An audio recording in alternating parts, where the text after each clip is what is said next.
Abrimos nuestras Biblias en el capítulo 16 del libro de Números. Y lo que podemos ver en este pasaje es, si nos preguntamos de qué trata este capítulo, y vemos básicamente que hay amistades, relaciones, pláticas, comentarios que a veces hacen las personas, y pienso cuando comentamos qué es lo que conviene, qué es lo mejor, etcétera, e incluso la necesidad de hacer cambios. Aquí se toca el tema de reconocer a otras personas, darles lugar y darles oportunidad. Y vamos a ver los personajes principales, que son Moisés y Aarón, su hermano. Pero hay otros personajes también que tienen una parte importante en este pasaje, que es Coré. Él es después de Aarón y Moisés, él es el principal, Coré. Y él tiene tres amigos que son Datán, Abirán y On. Estos tres son de otra tribu, son de la tribu de Rubén. Y aquí es muy importante entender esto porque Rubén era el primogénito, solo que Rubén se salió de la autoridad y fue despojado de la primogenitura. Entonces, Coré, cuando leemos la escritura, nos damos cuenta que él es de la tribu de Leví. Él fue llamado para participar en el tabernáculo. Y Datán, Abirán y On son de la tribu de Rubén. Y ellos parece que sienten un llamado de Dios para arreglar las cosas. No están de acuerdo, ven que hay algunas deficiencias en la vida de Moisés, de Aarón, y ellos sienten que Dios los está llamando a poner el orden, arreglar las cosas y hacer los cambios que consideran se deben hacer.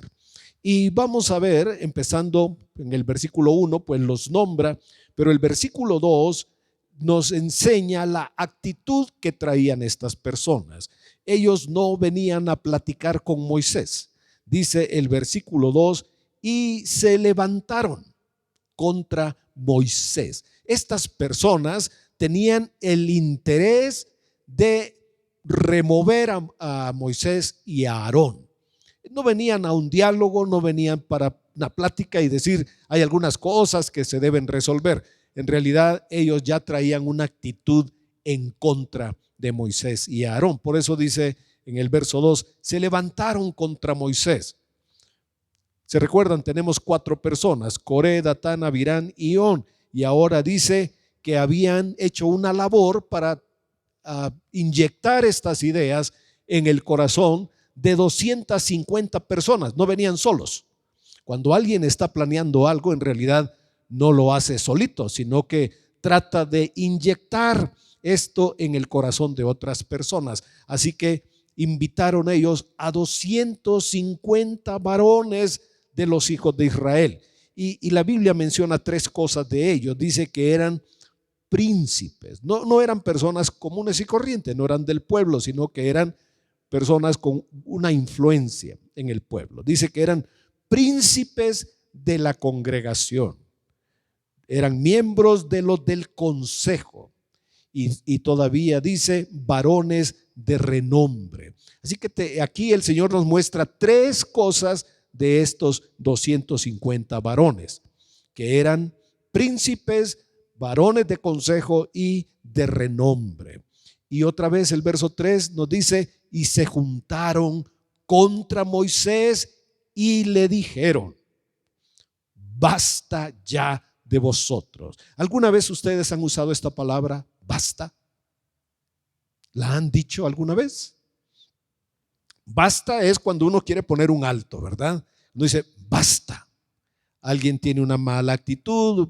En el caso de los niños, si ellos se rebelan a la autoridad, el padre le puede decir, basta. No puede seguir haciendo esto. A un empleado se le puede decir, basta. Y aquí ellos empiezan el diálogo con Moisés con esta palabra. Le dicen, basta ya de vosotros. Más o menos es lo que hemos vivido es insoportable. ya no lo podemos tolerar, estamos cansados, basta ya de ustedes. Porque hasta aquí lo que sabemos es quién sacó al pueblo de Israel de la esclavitud. Moisés y Aarón. ¿Quiénes hicieron, cuando oraron, hicieron las plagas? Moisés y Aarón. Cuando se abrió el mar fue Moisés. El que los había conducido en todo este tiempo era Moisés y Aarón. Pero ¿qué dijeron ellos? Basta. Esto ya no puede continuar. Esto es insoportable. Y miren los argumentos que traían. Porque toda la congregación, todos ellos son santos. Parece que se les había olvidado que hacía un tiempo habían hecho un becerro, ¿verdad? Aquí el que está hablando es Coré. Y dice, toda esta gente es santa. Y algo más.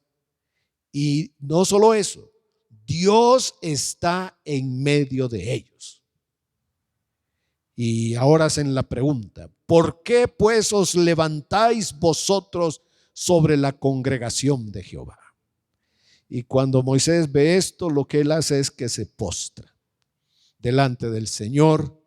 Y creo que eso es una lección para nosotros, que si alguien nos confronta, lo que deberíamos tener es una actitud pacífica, una actitud humilde. Y eso fue lo que hizo Moisés y le alcanzó a decir a Coré. Y fíjense cómo usa aquí la palabra varias veces, y a todo su séquito, a todo ese grupito que iba con él. Tal vez lo habrán visto en el caso de los políticos. Cuando van a un lugar, van con un grupito de que los protegen, secretarios. Es ese grupo que va con un líder, con un lidercillo. A eso se le llama el séquito. Y le dice a él y a todos sus séquitos: mañana vengan, mañana tomen unos incensarios, mañana preséntense, vengan delante de Dios. Ustedes están alegando algo, vengan mañana. Solamente traigan un incensario y traigan también el incienso, y que Dios decida, y pongan fuego en ellos. Dice el verso 7: poned incienso delante de Jehová, y el varón a quien Jehová escogiere, aquel será el santo. Que esto les baste, hijos de Leví. O sea que ahí había gente de la tribu de Leví. Y después le dijo Moisés a Coré. Aquí hay algo importante, porque Moisés está llegando al punto, señala el punto de todo esto y le dice: ¿os es poco que el Dios de Israel os haya apartado de la congregación de Israel, acercándoos a él para que ministréis en el servicio del tabernáculo de Jehová y estéis delante de la congregación para ministrarles? Que te hizo acercar a ti y a todos tus hermanos, los hijos de Leví, contigo. Le dice: hijos de Leví, ustedes ya tienen un lugar de honor. Ustedes ya tienen la oportunidad de servir en el tabernáculo. Ustedes han sido llamados por Dios para servir. Y hace una pregunta: ¿procuráis también el sacerdocio? Al ser de Leví ya podían estar en el templo, hacer cosas en el tabernáculo. Pero ahora le dice: ¿a poco quieres tú el sacerdocio? ¿A poco le quieres quitar la chamba a Aarón? Dice: por tanto, tú y todo tu séquito sois los que os juntáis contra Jehová, pues Aarón, ¿qué es para que contra él murmuréis? Y la verdad es que cuando Dios llama a una persona, uno no puede sentirse que es mejor o superior que otra persona. La gente puede estar en desacuerdo, puede estar molesta, puede preparar cualquier cosa en contra de un siervo de Dios. Pero la verdad es que tenemos nosotros solamente que Dios nos ha llamado. Eso es lo único que tenemos. Y entonces aquí nos damos cuenta que Datán y Abirán no estaban presentes, pero les manda a llamar. Y ellos dijeron: no iremos allá. Versículo 12. Y el 13, ahora vamos a tratar de escuchar a estas personas en su argumento. Empieza en el versículo 13 y 14. Y aquí hay una mezcla de verdad con astucia y engaño. Ellos no dijeron puras mentiras, sino que mezclaron la verdad con mentiras. Y dice aquí, fíjense en esto: ¿es poco que nos hayas hecho venir de una tierra que destila leche y miel? Porque Egipto tenía mucha abundancia. Y dice, para hacernos morir en el desierto, sino que también te enseñorees de nosotros imperiosamente. Y miren en el verso 14, ni tampoco nos has metido tú en tierra que fluya leche y miel, ni nos has dado heredades de tierras y viñas. Eso era cierto, porque estaban en el desierto todavía. No habían entrado a la tierra prometida. Entonces ellos le reclaman y dicen, ni nos has metido a la tierra prometida. Eso es cierto. Pero dice, que te enseñorees imperiosamente. Y dice, sacarás los ojos de estos hombres, no subiremos. Entonces dice el verso 16, el Señor le dijo, después dijo Moisés a Coré, tú y todo tu séquito, poneos mañana delante de Jehová, tú y ellos y Aarón, y tome cada uno su incensario y pongan incienso y acercaos delante de Jehová, cada uno con su incensario, 250 incensarios, tú también, y Aarón, y cada uno con su incensario. Así que dice que cada uno de ellos tomó el incensario, el incienso, y se pusieron a la puerta, dice el verso 18, del tabernáculo de reunión. O sea que al día siguiente ahí estaban delante del tabernáculo Coré, 250 príncipes y Aarón con un incensario. Si hubiera sido una votación, Coré tenía 250 a favor y Aarón solamente tenía un voto. Pero miren lo que pasó. Lo que podemos ver es que este hombre, Coré, tenía un don de persuadir, de hablar, de engañar y de seducir a las personas. Los convenció y los manipuló a 250. Pero miren cómo dice el verso 19, la obra que él había hecho no solamente fue con aquellos príncipes, sino que dice, verso 19, ya Coré había hecho juntar contra ellos toda la congregación a la puerta del tabernáculo de reunión. ¿Qué hizo Coré? Hizo una labor de ganar el corazón de todo el pueblo. Fue sembrando una semilla de discordia, de división. Fue engañando a las personas, seduciéndolas. Ustedes son santos, Dios está con ustedes, ustedes deben tener otro lugar, ustedes también pueden acercarse. ¿Por qué creen ustedes que este Moisés y su hermanito son los encargados de esto? Ellos son los que se están quedando con todo. Así que la gente abrió su corazón, empezó a ser seducida, empezó primero a oír esta clase de comentarios, a ser arrastrada por la capacidad que tenía Coré de engañar a las personas, de tal manera que no solamente había trabajado a 250, sino que ahora dice que ha inclinado al pueblo para ponerse en contra de Moisés. ¿Qué pasó? Bueno, Moisés dijo, miren, si Dios hace algo extraordinario, es que Dios no ha aprobado a estas personas. Y si Dios escoge, Él va a escoger al que Él quiera. Y si hace algo especial Dios, es que viene de Él. No es que yo he pedido por esto. Yo aquí no he pedido nada en contra de nadie, dice Moisés. Y dice el verso 31, que cuando Moisés terminó de hablar, dice, se abrió la tierra que estaba debajo de ellos, de Coré, de Datán y de Abiram. Y aquí hay algo que es digno de observar. No dice nada de On. ¿Se acuerdan que había otro señor que se llamaba On? Parece que de última hora recapacitó y mejor se hizo a un lado. Ya no caminó con Coré, sino que porque no lo menciona, sino también hubiera estado ahí también. ¿Qué pasó con aquellos que pretendían servir al pueblo, que estaban interesados en el bienestar, que era lo que eran? Ellos traían un deseo de cambiar las cosas. Dice aquí la escritura que la tierra se abrió debajo de ellos. Y el verso 32, abrió la tierra su boca y los tragó a ellos, a sus casas, a todos los hombres de Coré y a todos sus bienes. El versículo 33 dice: y ellos con todo lo que tenían descendieron vivos al Seol, y los cubrió la tierra y perecieron de en medio de la congregación.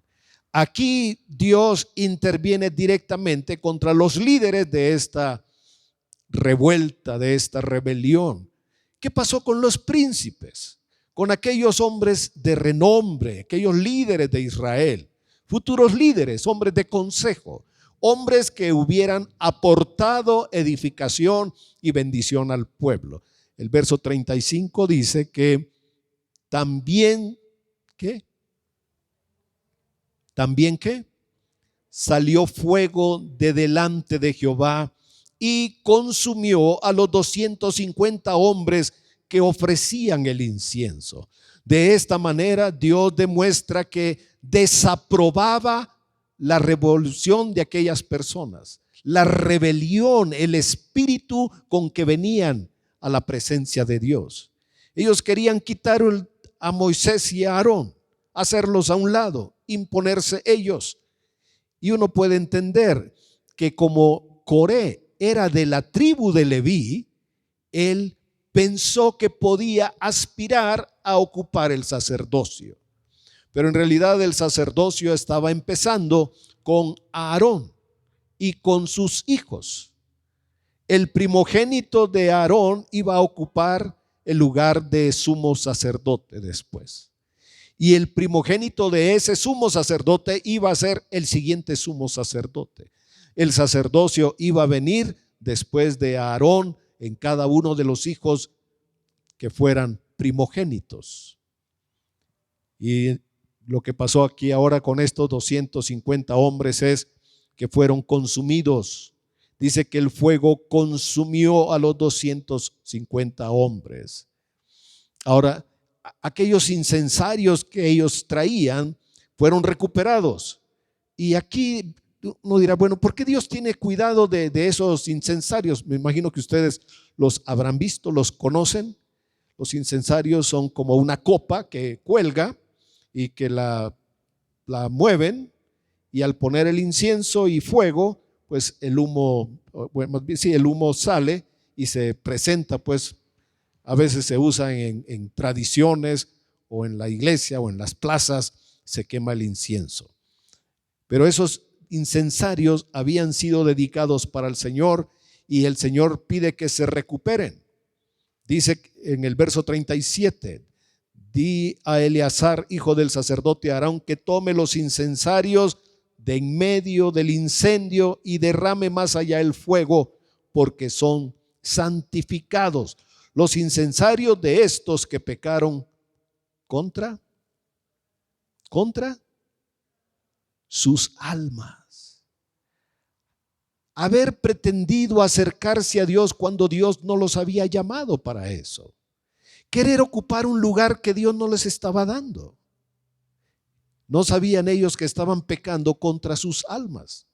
Y dice, y harán de esos incensarios planchas batidas para cubrir el altar.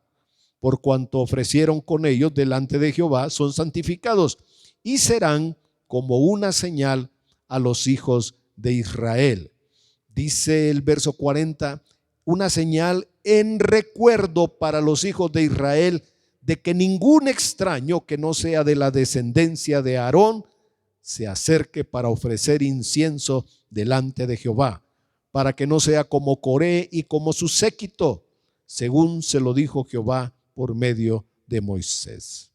Así que Primero fue la revuelta, primero fue el alegato. Dijeron, ya estamos cansados, basta, vete, no te queremos más, estamos cansados. Aquí nosotros nos vamos a encargar de esto. Moisés dijo, vengan mañana y que Dios decida. Al día siguiente Dios ya había decidido tragar a Coré, Datán y Abirán. El fuego consumió a los 250 príncipes. ¿Qué pasó al día siguiente? Dice el verso 41, que toda la congregación de los hijos de Israel, ¿qué hizo? ¿Tenían ellos como la capacidad, el entendimiento para discernir lo que había pasado? ¿Sabían ellos exactamente lo que estaba pasando?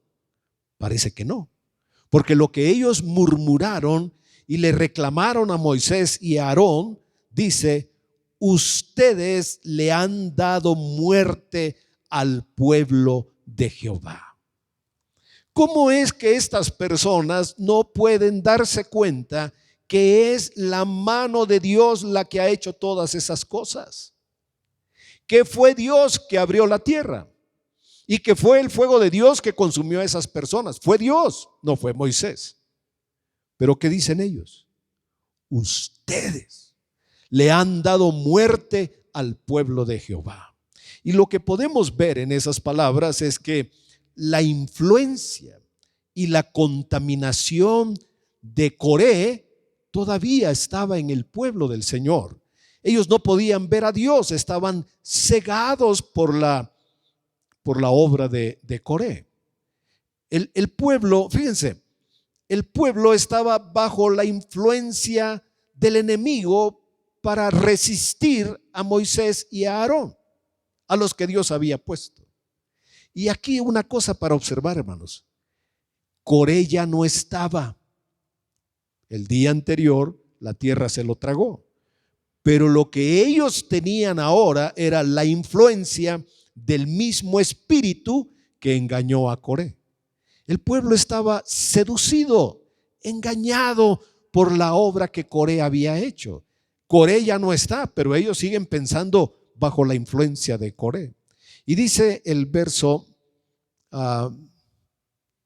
42. Y aconteció que cuando se juntó la congregación, ¿cuál es la palabra que sigue? Contra Moisés y Aarón. Entonces Dios intervino, miraron al tabernáculo de reunión y aquí la nube lo había cubierto y apareció la gloria de Jehová. Hermanos, es importante entender que esto es espiritual, que en Coré operó un espíritu contra Dios, contra el plan de Dios, pero que ese espíritu de alguna forma infectó, sedujo, engañó al resto del pueblo. El pueblo estaba bajo una influencia que no era la de Dios. La verdad estaba delante de ellos, pero no la podían ver.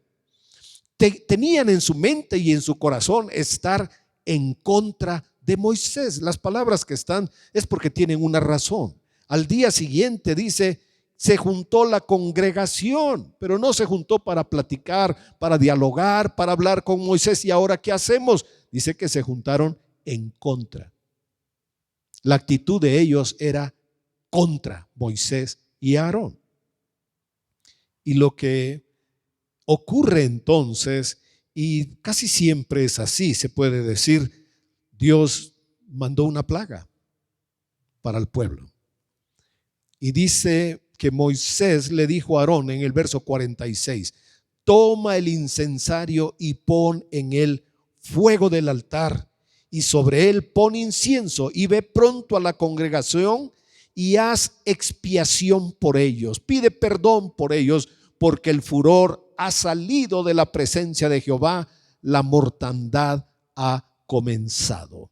La rebelión lo que provocó fue la intervención de Dios en la forma de una plaga. La gente empezó a morir. Moisés inmediatamente se dio cuenta y le dice a Aarón, ve, ponte ahí. Y dice el verso 48 que él se puso entre los muertos y los vivos. Cuando le dice Moisés, haz expiación por ellos, es Aarón pide perdón por el pueblo, ruega por el pueblo, clama por el pueblo. Y lo que hizo Aarón fue ponerse entre los vivos y los muertos. Y los hijos de Dios que entienden el propósito de Dios son como Aarón, se ponen entre los vivos y los muertos, entre los malos y los buenos. Aarón no había sido contaminado por Coré. Aarón, como dijo Moisés, ¿quién es Aarón para que él estén peleando contra él? Y ahora lo que vemos, dice el verso 49, y los que murieron en aquella mortandad fueron ¿cuántos? 14,700 sin los muertos por la ¿qué? Por la rebelión de Coré. El lugar de los verdaderos hijos de Dios es estar entre lo bueno y lo malo, apoyar lo que es bueno, resistir lo que es malo y rogar por aquellos que se han levantado contra el Señor. Si hacemos un recuento, tenemos a Coré, Datán, Abirán y sus familias que fueron tragados por la tierra. Tenemos en segundo lugar 250 hombres importantes, príncipes, varones de consejo, varones que eran, vamos a decirlo, importantes en el destino de Israel, pero habían sido seducidos, engañados y arrastrados a una rebelión por Coré. Ellos fueron quemados. Y ahora tenemos 14,700 muertos por una plaga que Dios envió para castigar la rebelión, la maldad, la soberbia del pueblo de Israel. Lo que podemos ver aquí es la influencia de una sola persona. ¿Quién era esa persona?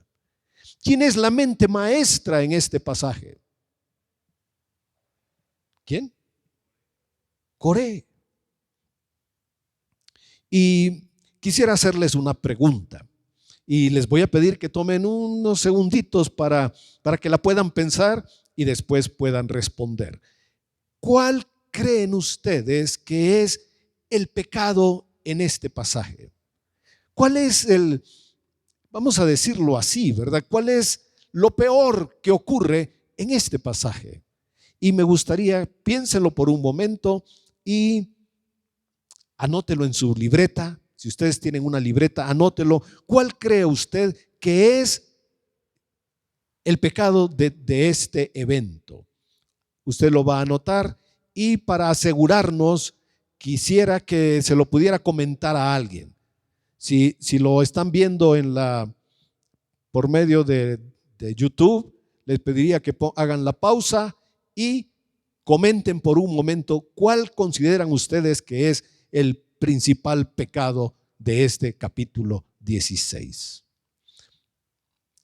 Ahora les voy a pedir que lo comenten con alguien más, que le digan, yo pienso esto.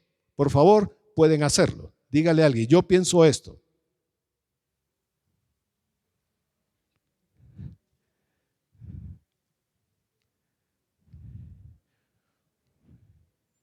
Muy bien, me parece que ya lo hicieron, ¿verdad? Porque nos toca discernir las cosas. Tenemos que aprender. Tenemos que venir a la Escritura para aprender, ¿verdad? Para ver en realidad dónde empezó aquí el incendio, dónde empezó este fuego y poder discernir cuál es el pecado que ocasionó esta desgracia. Se ve que hay un hombre, Coré, que tiene un don de palabra, puede envolver fácilmente a los incautos. Y miren, algunos que eran del consejo también fueron arrastrados, seducidos por este hombre. Y también en el pueblo habían unos que parece que como que su espíritu estaba muy enardecido contra Moisés, porque fueron los que murieron, 14,700. Imagínense la influencia de Coré en 250 príncipes. Bueno, primero con sus amigos que eran de la tribu de Rubén, Datán, Abirán y On. Después la influencia con 250 príncipes, hombres de consejo, hombres importantes. Pero de ahí afectó el corazón de 14,700 que fueron los que fueron consumidos por la plaga. Y me imagino que ya tienen ustedes una respuesta, ¿verdad? ¿Alguien pudiera decirme cuál considera que es el pecado de este capítulo? La soberbia, la rebelión. Rebelión, ¿verdad? Bueno, miren, cuando estudiamos las Escrituras podemos entender y discernir. Discernir es como cuando limpiamos los frijoles que pueden traer piedras, basura, tierra, pueden traer arroz, granos de arroz. O sea, cuando limpiamos lentejas, hay un montón de arroz que aparece con las lentejas. O sea, discernir es cuando tú limpias, separas lo que está bueno, te quedas con lo bueno, pero rechazas lo malo. Lo que a primera vista aparece aquí es un pecado. Es un pecado de rebelión, es un pecado. ¿De dónde nace la rebelión? Del orgullo, de la exaltación, de la pretensión que tenía un hombre por ocupar el cargo del sumo sacerdote. Pero les quiero hacer una preguntita. Lo que vimos ahora es como un árbol cuando vemos el fruto. Cuando nos acercamos al fruto, podemos ver qué clase de fruto es.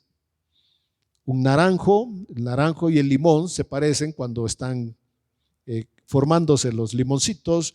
Las naranjas son pequeñas, entonces a simple vista uno pudiera pensar, la hoja se parece, puede ser un limonero, puede ser un árbol de naranjas. Pero si nos acercamos más, vamos a ver en realidad qué clase de fruto es. Y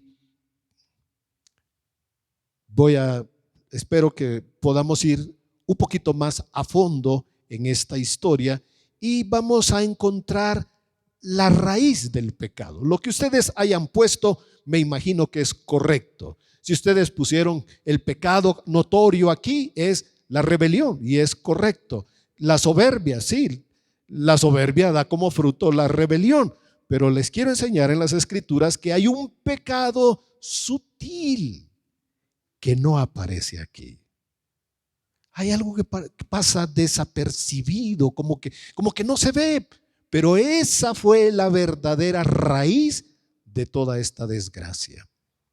Familias enteras tragadas por la tierra, 250 hombres quemados, 14,700 consumidos por una plaga. ¿Qué los llevó a ese destino? La influencia de un hombre. Pero ¿qué había en el corazón de Coré? Si decimos rebelión, sí. Orgullo, sí. Pero había algo más interno todavía, y es lo que vamos a ver ahora. Y les invito, esto es lo que pasa cuando estudiamos la Biblia, que vamos a profundizar y vamos a poder discernir las cosas. Vamos al Salmo 106 y versículo 16, y ahí está la clave de toda esta desgracia. Aquí vamos a hallar el motivo, la intención que orilló todo esto. Salmo 106, versículo 16.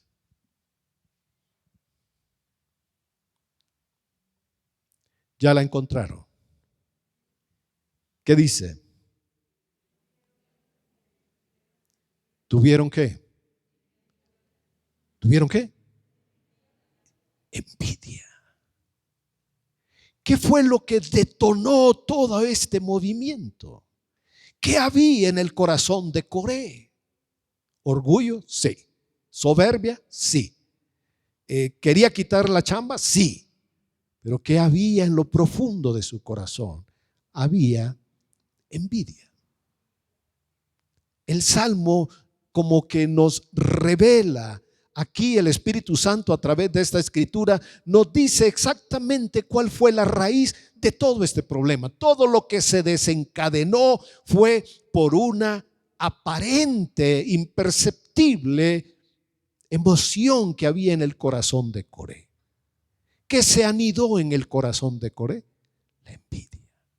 Dice, tuvieron envidia de Moisés en el campamento y contra Aarón, el santo de Jehová. Y rápidamente nos da como un resumen. Entonces se abrió la tierra y tragó a Datán y cubrió la compañía de Abirán, y se encendió fuego en su junta, la llama quemó a los impíos. El Salmo nos enseña que el motivo de todo aquello había surgido por la envidia en el corazón de una persona. Ese Coré que hablaba por el bien del pueblo. Ese Coré que le quería dar un mejor lugar a los príncipes. Ese Coré que fue inyectando en el corazón de las personas una distorsión de la realidad. Él no se animaba a ir solito y pelearse con Moisés y Aarón, a exigir un derecho, sino que lo que hizo fue inyectar estos pensamientos en la mente de todas las personas. Y en este caso, nosotros debemos aprender a quién vamos a escuchar en nuestra vida, hermanos. ¿De qué persona nos rodeamos? ¿Con quién comentamos las cosas? ¿Con quién hablamos? ¿A quién le permitimos que nos hable, que nos sugiera, que nos presente oportunidades? Estas personas escucharon la voz equivocada, la voz de Coré. Y el diccionario dice que la envidia es como un sentimiento de tristeza o de enojo por algo que uno no tiene y que desea porque otro sí lo tiene. Yo veo 4 cosas con la envidia, se las quiero compartir. La primera es que la envidia es una combinación de molestia, enojo y tristeza por lo que otro tiene. ¿Me molesta o me enoja? Imagínense que ahí donde ustedes viven, en la cuadra donde viven, la colonia donde viven, de repente el vecino entra con una nave así casi del espacio, un carrazo. ¿Qué creen que experimentan el resto de los vecinos? ¿Y qué? ¿Qué se cree? ¿Qué por qué? ¿Cómo debe andar en el narco? ¿De dónde tiene dinero? La gente rápidamente reacciona cuando algo así ocurre, ¿no? Molestia, porque puede ser leve, enojo, más fuerte, o tristeza. La gente se compara. La gente que tiene envidia fácilmente se compara con otras personas. Yo lo que les quiero decir es, hermanos, somos hijos de Dios. Nuestro Padre es justo, es bueno, no hace acepción de personas, ¿verdad? Él nos trata a todos por igual. Porque vamos a tener envidia si Dios le quiere dar algo a alguien.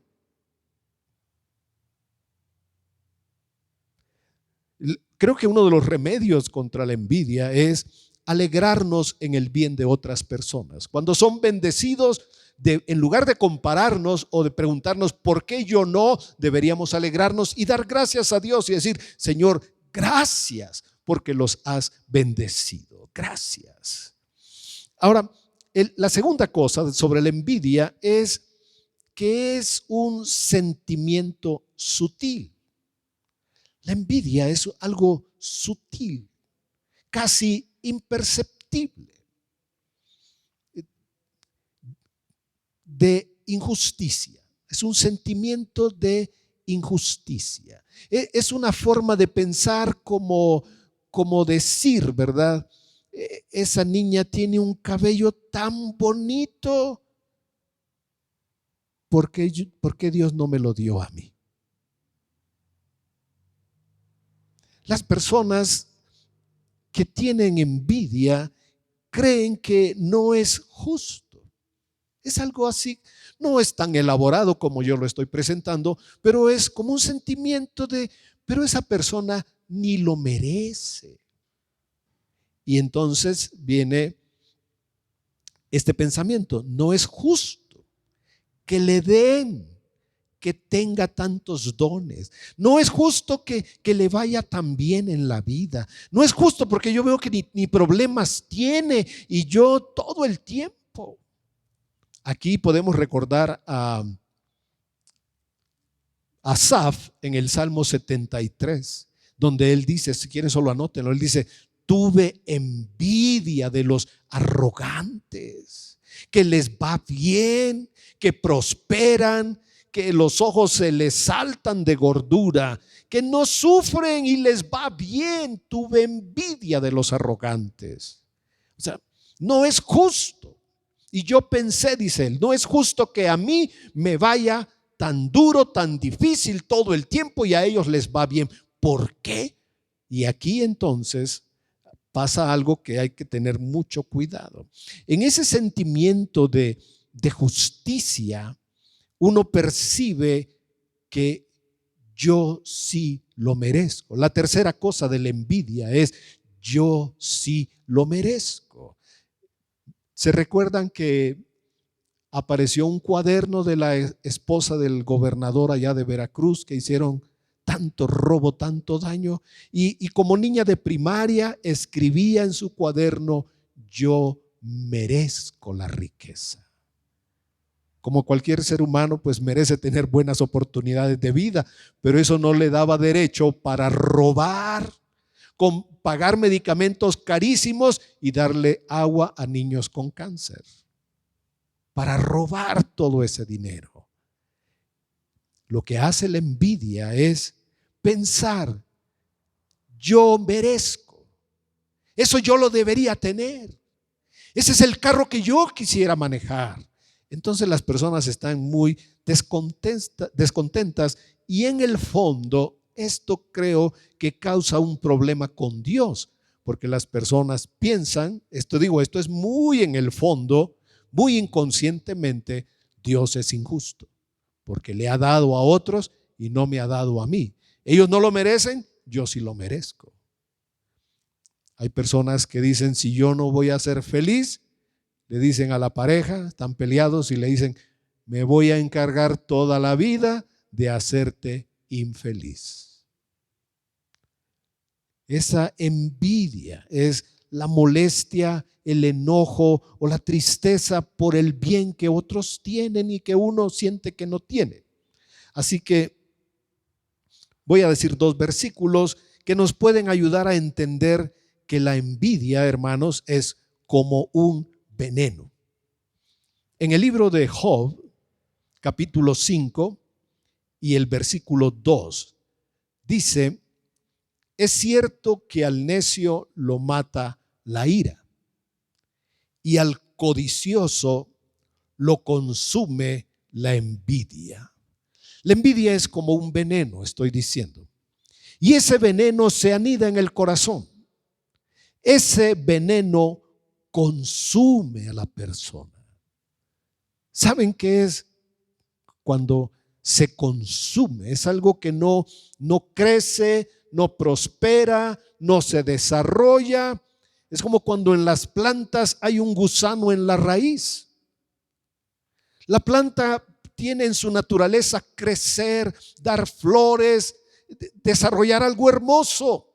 Pero cuando en la raíz hay bichos, gusanos, estos comen la raíz, comen la savia, le están quitando la vida a la planta.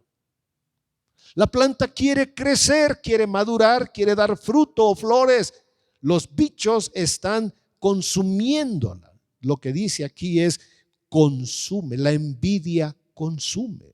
Una persona que tiene envidia en su corazón va a sentir toda su vida que es consumida por tristeza, por dolor, por enojo. Su vida no puede tener fruto del Espíritu Santo, porque esto es lo que Satanás quisiera inyectar en el corazón de las personas. Eva le dijo: mira, puedo comer de todo. Y le dice: pero ¿no has visto este fruto? Entraron en un diálogo. Yo te ofrezco, come, yo te aconsejo, no pasa nada, toma esto para ti. Satanás siempre va a apelar a nuestras necesidades. Le dijo al Señor Jesús: si tienes hambre, haz esto. ¿O por qué no te inclinas y me adoras? Él va a tentar siempre y va a apelar a que nosotros tratemos de satisfacer nuestras necesidades fuera de la voluntad de Dios. El otro versículo está en Proverbios capítulo 14 y el versículo 30. Hace una comparación, porque el libro de Proverbios trabaja de esta manera. Pone una idea y la compara con otra. Dice el verso 30, el corazón apacible. Y esa es la importancia de estar en paz con todas las personas, con Dios y con todos. Estar en paz. Porque el corazón apacible, ¿qué? Es vida de la carne. ¿Por qué se eleva la presión? ¿Por qué se baja el azúcar a veces? Por un coraje, por un enojo. Y esto afecta, pero mire cómo va más a fondo la palabra. Dice, sigue diciendo, mas la envidia es, ¿qué? Carcoma de los huesos. El bicho se llama carcoma. Es parecido a un escarabajo, pero más pequeño. Y lo que hace él es que se mete a la madera seca y empieza a hacer túneles. La carcoma empieza a carcomer la madera por dentro. Una madera carcomida, ¿cómo sabemos que está carcomida, que tiene ese problema?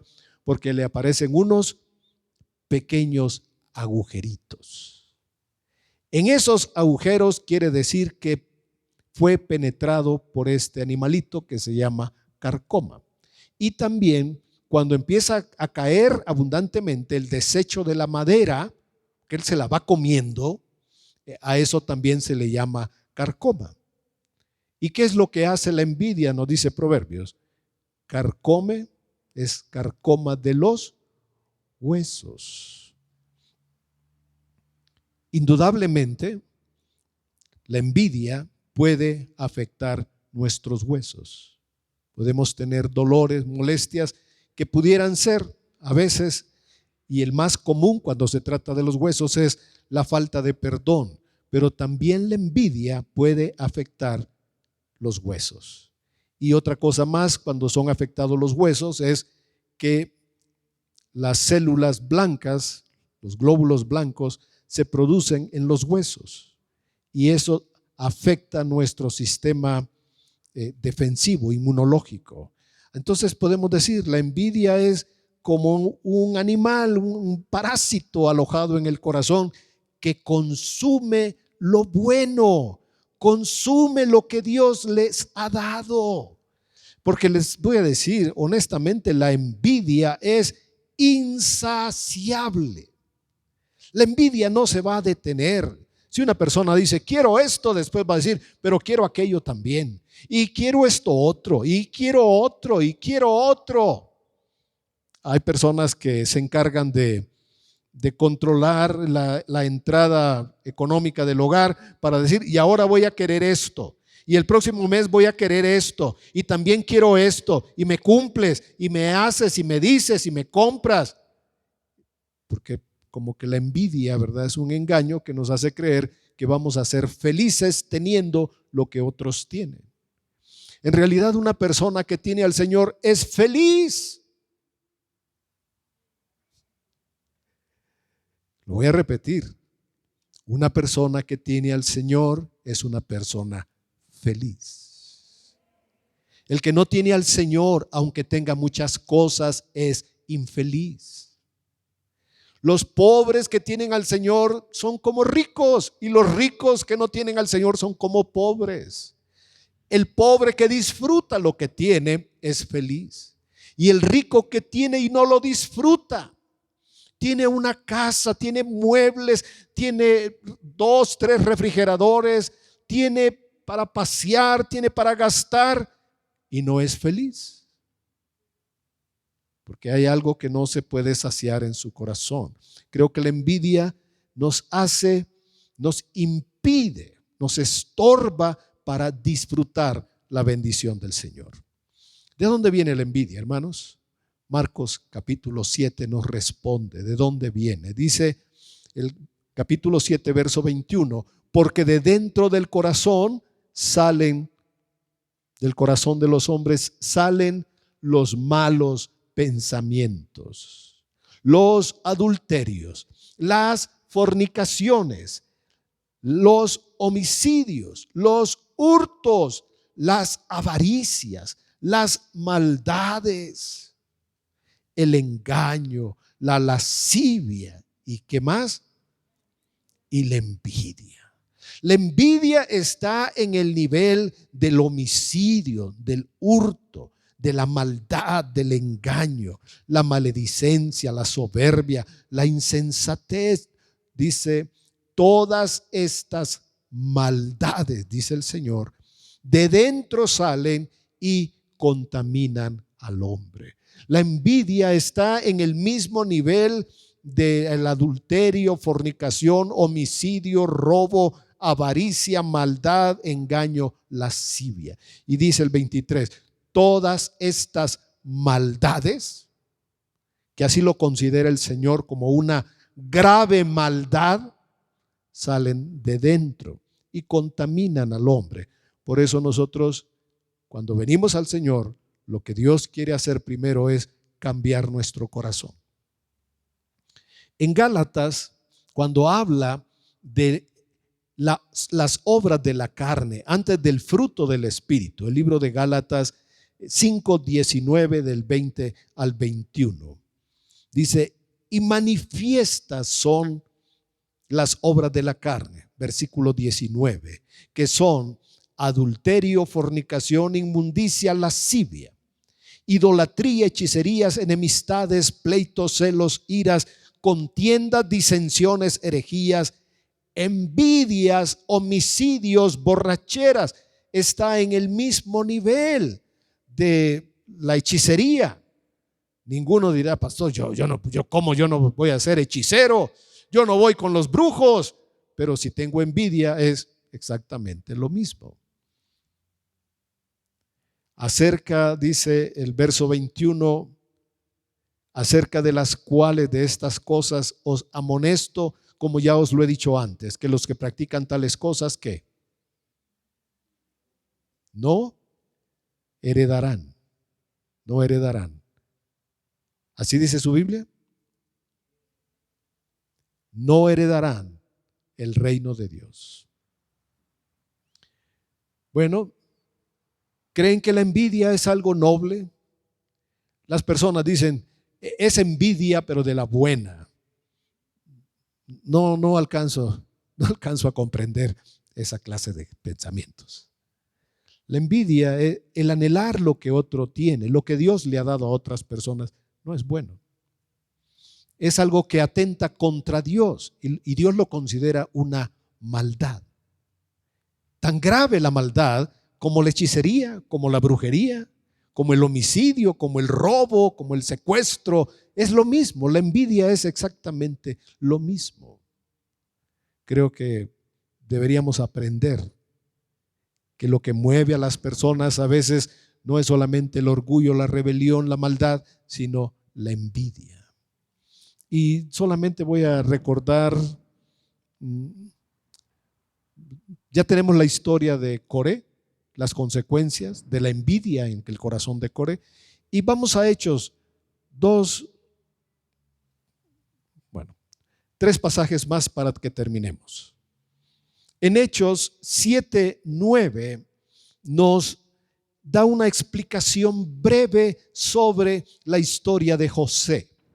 Todos sabemos que sus hermanos no lo querían, que lo querían matar. Al final lo vendieron. José sufrió mucho como consecuencia de qué pecado creen ustedes. Dice el verso 9, los patriarcas, movidos ¿por qué? Movidos por envidia, estaban dispuestos a matar. Estaban dispuestos a deshacerse de su hermano, a engañar a su padre, traerle dolor al corazón de su padre, hacerlo creer que había muerto. Lo vendieron y sacaron una ganancia Pero ¿qué los orilló? ¿Qué los motivó? ¿Qué los impulsó a ellos? La envidia. Marcos 15:10 nos dice que los sumos sacerdotes tenían envidia del Señor Jesucristo, envidia de su enseñanza, envidia de lo que él hacía. Por eso lo entregaron ante Poncio Pilato. Y dice Marcos 15:10 que Pilato sabía, porque conocía que por envidia le habían entregado los principales sacerdotes. Vamos a Pedro para un consejo y terminamos. La primera carta del apóstol Pedro. Hay un consejo de parte de Dios para nuestros corazones. Creen que necesitamos medicina para evitar esta clase de cosas en el corazón. No podemos albergar esta clase de sentimientos. Un hijo de Dios no debe ser envidioso, no debe tener envidia en su corazón, porque es algo abominable para Dios. Es tan abominable como la hechicería, ya lo vimos, como el asesinato, como la brujería. Y Pedro nos dice en el capítulo 2, verso 1 al 3, dice, desechando. Desechar es como cuando limpiamos las verduras o limpiamos los frijoles, las lentejas. Desechando pues toda malicia. Un hijo de Dios no se debe prestar a la malicia, que significa como el doble sentido. Las personas que hablan dicen unas palabras y quieren decir otras. Todo engaño, hipocresía. ¿Qué más? Envidias.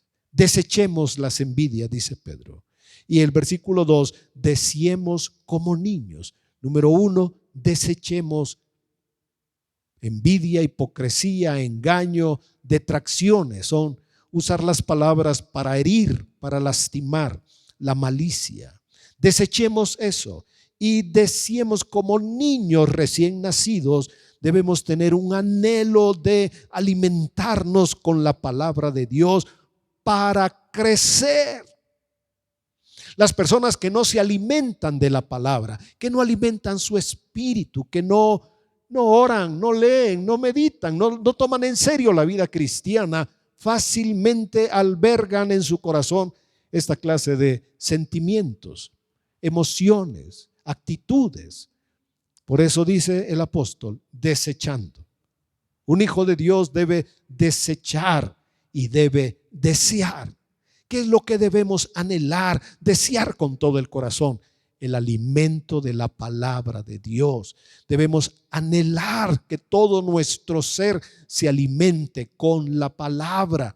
Como dice el Salmo, en mi corazón he guardado tus dichos para no pecar contra ti, para que crezcamos para salvación. Y la condición es si es que hemos gustado la palabra del Señor. Creo que número 16 nos da un gran mensaje, hermanos. Nos da una gran enseñanza. Personas que aparentemente nos vienen a decir ciertas cosas y si las oímos corremos el riesgo de caer en el hoyo que ellos van a caer. Por eso el Espíritu nos advierte. Oigamos al Señor, oigamos al Espíritu, sigamos el consejo de la palabra. Tengamos cuidado con quién nos relacionamos, porque lo que motivó a este hombre a hacer tanto daño en Israel, al final se dieron cuenta que no fue solo la soberbia, el orgullo o la rebelión. Había algo más en lo profundo de su corazón y era la envidia. Él anhelaba la posición que tenía Aarón, pero no se la podía quitar. ¿Qué hizo? Juntó a sus amigos, lo compartió con sus amigos. Después fue con personas influyentes, después fue con el pueblo y así hizo que toda la gente participara de esta rebelión y les costara la vida. La envidia es un camino de muerte. La envidia nunca tendrá bendición a nuestras vidas. Disfrutemos lo que tengamos. Demos gracias por el hogar que tenemos. Demos gracias por todo lo bueno que Dios nos ha dado. Amén. Y cuando se enteren que algo está ocurriendo, demos gracias. Demos gracias. Es algo tan sencillo. demos gracias. Que mi hermano va a comprar una casa, gloria a Dios. Que cambió de carro, gloria a Dios. Que se fue de viaje, aleluya. Pero ¿cómo? Si todo está tan caro, tan difícil. Se lo van a comer los moscos. Va a caer en Cancún una tormenta, qué bueno. Hermanos, demos gracias a Dios por lo bueno que es el Señor con nosotros, por todo lo bueno que hace y por todo lo bueno que hará en nuestras vidas. Amén. Yo no estoy aquí para señalar el corazón de nadie, solamente para decir, Padre, en el nombre de Jesús, límpianos de toda contaminación. Limpia nuestra vida de envidia, de celos, de pensamientos que no te agradan a ti. Limpia nuestro corazón con tu gracia, con tu palabra, con la sangre de Cristo, para tener un corazón puro, aprobado por ti, Señor. Queremos darte gracias por la palabra que nos enseña que las personas pueden actuar de cierta manera y hablan de cierta manera porque en el fondo esconden otras cosas. Yo te pido que nos enseñes a discernir, a entender lo que mueve el corazón, incluso de aquellas personas que aparentemente desean nuestro bien. Guíanos por caminos de luz y de verdad, según tu palabra y tu Espíritu Santo. Lo pedimos en el nombre de Jesús y para tu gloria. Amén. Amén. Que Dios les bendiga, hermanos. El Señor les bendiga a todos. Amén.